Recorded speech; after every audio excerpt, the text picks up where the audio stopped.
Have you ever woken up from a nightmare only to realize the nightmare followed you into the waking world? Welcome to This Explainer.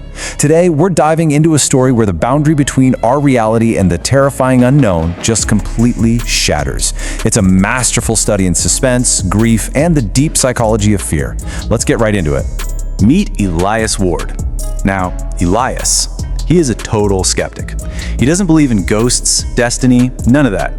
To him, dreams are just misfiring brain synapses, right? But that rock-solid certainty gets totally flipped on its head when a recurring nightmare starts haunting him. In the dream, he's standing in this endless, pitch-black void. Right in front of him is a single wooden door with an old lantern swaying above it. And carved into the wood are 6 chilling words: "Open only if you seek truth." For 7 straight nights, this dream just escalates, chipping away at his skepticism piece by piece. So, what happens when a nightmare leaves a physical object right in the palm of your hand? Because on the 7th night, Elias doesn't just wake up sweating. He snaps awake at exactly 1:13 a.m., gasping for air. His hand is clenched so tight his knuckles are literally white. And when he forces his fingers open, there it is, a heavy, ice-cold iron key, the exact same key from his dream. And to make it infinitely worse, when he drops it on his nightstand, it doesn't clink, it lands with a dull thud, and it's glowing, faintly blue. It actually looks like it's breathing. The dream just violently smashed its way into reality. Section 1. Dreams bleeding into reality. The second that key appears, Elias's waking life is turned upside down. Boom, every light in the house goes out. Total darkness. Then, 3 slow, heavy knocks at his front door. When he goes to look, the street is completely empty, totally swallowed in fog. But right at his feet is a note from his grandmother, Mira. Her warning is blunt. Do not trust the man who calls himself your father. And whatever you do not answer if you hear your name whispered after midnight. Because the haunting is escalating fast. Nights 1 through 5, the door in the dream just waits. Night 6, it starts creeping open. By night 7, a cold blue mist rolls out, and an entity steps through. And this figure looks exactly like his dad, Jonathan, who died in a car crash 20 years ago. It whispers Elias's name, warning him about a massive shadow creature, right before Elias wakes up at 1:13 a.m. holding that impossible key. Section 2. The Face of Deception. Right after finding the key and reading Mira's note, Elias hears it. His own name whispered from upstairs, inside his locked, completely empty house. He creeps up the stairs, heart pounding, and finds a figure standing by his bedroom window. With the moonlight hitting it, it looks exactly like his dad.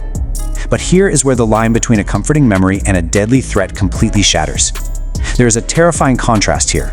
In the dream, his real father's spirit was glitching, terrified, trying to warn him.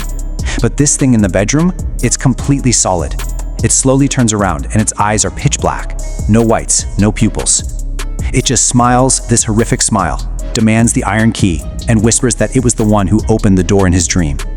It's a sinister imposter, literally wearing his dead father's face. Which perfectly echoes the terrifying warning the real Jonathan gave in the dream: if anyone tells you to trust me, run. Suddenly, this bedroom imposter stretches, growing unnaturally tall, literally shattering the lights in the room as it demands the key. But then, the key in Elias's pocket burns scorching hot.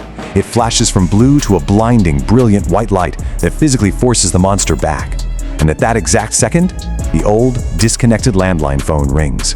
It's grandmother Mira. She screams at him to never let the monster touch that key. The creature shrieks, sounding like breaking glass, and just lunges straight for him. That blinding light blasts the thing backward just long enough for Elias to move. Following Mira's desperate instructions, he bolts from the house and drives straight toward the old abandoned graveyard. As he's tearing through this completely fog-drenched, empty town, you have to wonder, what on earth is waiting for him beneath his father's grave?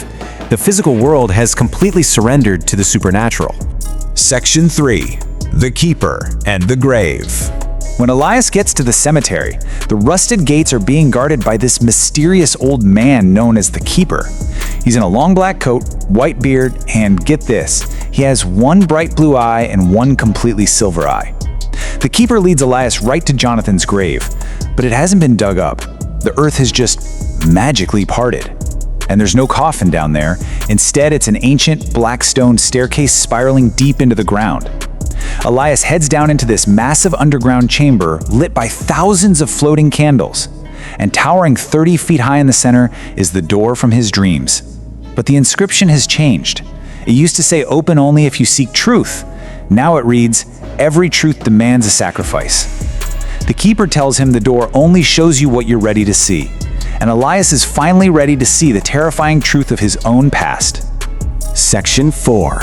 A Father's Secret Sacrifice. The keeper reveals a living memory, projecting it right onto the stone floor. It's the car crash from 20 years ago. And in an instant, Elias realizes his entire life is a lie. His dad didn't die from crash injuries.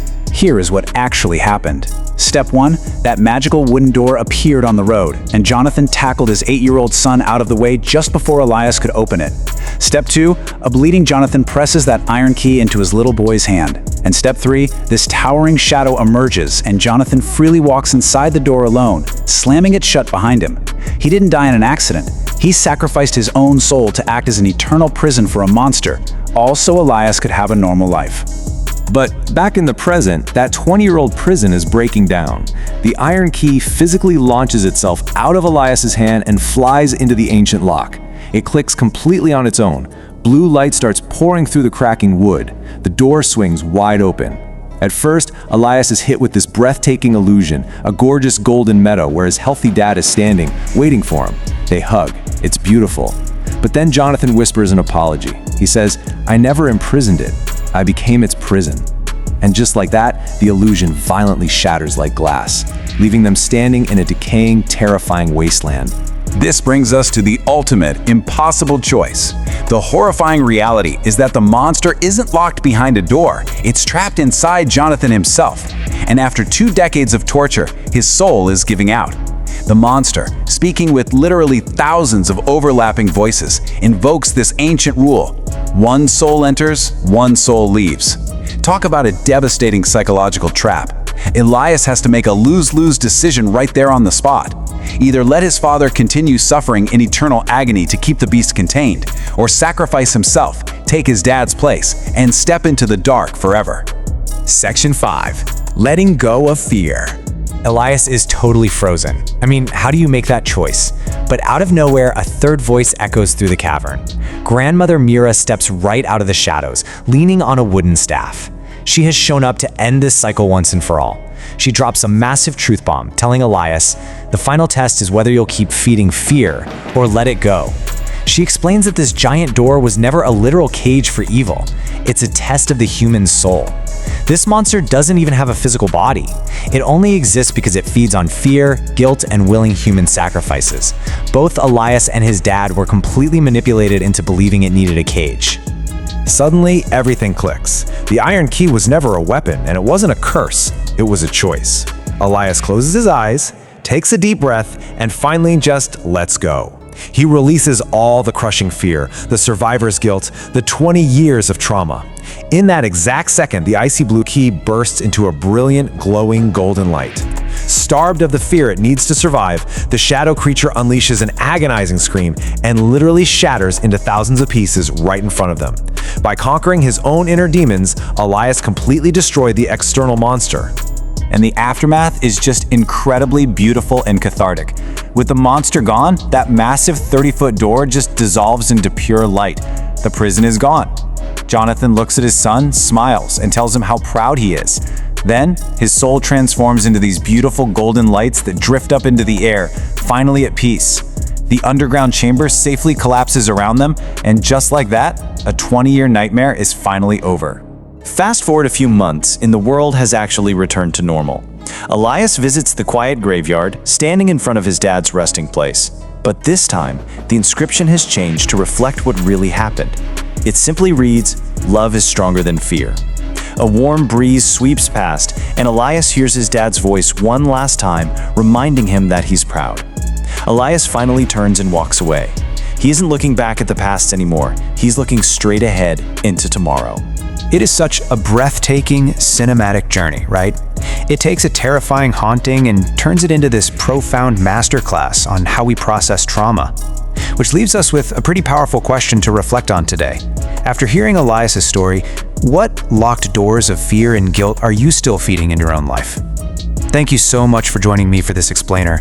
And just remember, sometimes the absolute best way to lock away our worst nightmares is simply by letting them go.